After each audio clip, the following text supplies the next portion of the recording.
Hello, everyone, and welcome to the end of 2023. As you know, we're looking back on this year. My girls and I have been thinking about what worked well and what didn't, and some of the changes we want to make. And we realize change is always hard, and sometimes one of the hard things is just getting moving. Because when you think about change, it's often something would be good if you did for the rest of your life, and that's often hard to maintain. So sometimes you just get stuck with not beginning. We thought, breaking it down into something more manageable. I know there's about a million different 100-day challenges out there on the web, but we decided that we would come up with our own list of 100-day challenges, and if I can figure out how to video edit, that'll be right about here. If not, we'll figure out how to get that up another time.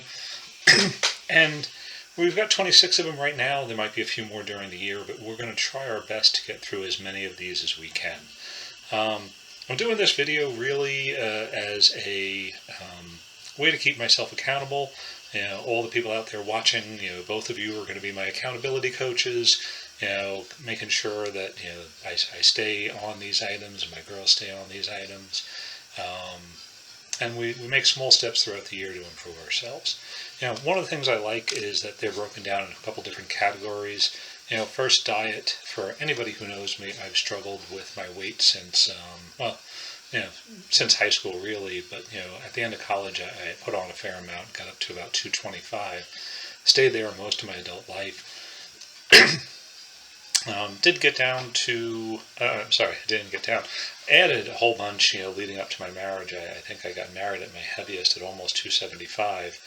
And, right now I'm back down to about 212, which, in the last 30 years has been pretty good, but it's not really where I want to be. So several of these are diet related. Try to get me into that 180, 190 range, which is really want to be. Next, education. We should continue to be improving ourselves, and our mind is a part of that, so I think enough said there.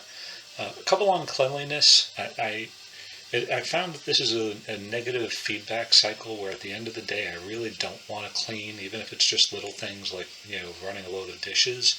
But I find when I wake up, knowing that they're there has this negative impact on the start of the day. So some of them are as simple as just doing the dishes each night so that I wake up to a clean house.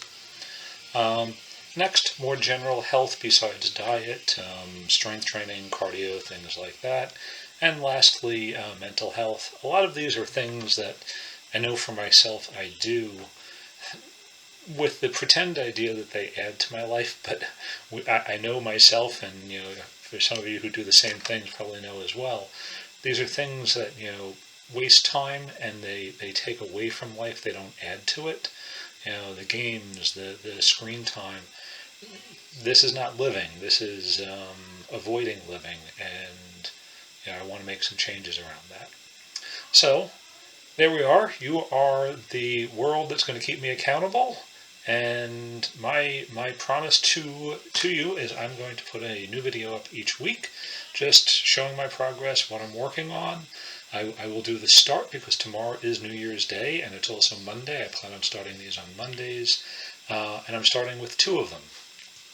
The two that I'm starting are both related to diet, and they kind of go together. First, I'm going to be doing a 7-day on, 7-day off liquid diet, regular food diet. This is a continuation of something I did towards the end of last year that helped me lose quite a bit of weight, preparing for a surgery, and the weight came off very, very quickly. And I've been able to keep it off, but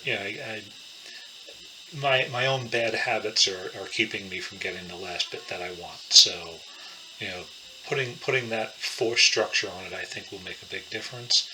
And the one that's going with that is no alcohol. Although technically you could have alcohol in a liquid diet only, I think it clearly defeats the purpose and the intention of it. Plus, just the alcohol is the thing that leads me to food most evenings.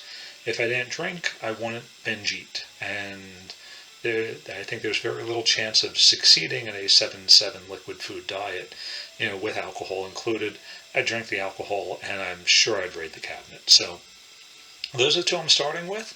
Hopefully to get that 20, 25 pounds, we'll see. There will be updates each week. Till next week, thanks everybody, and have a great Happy New Year.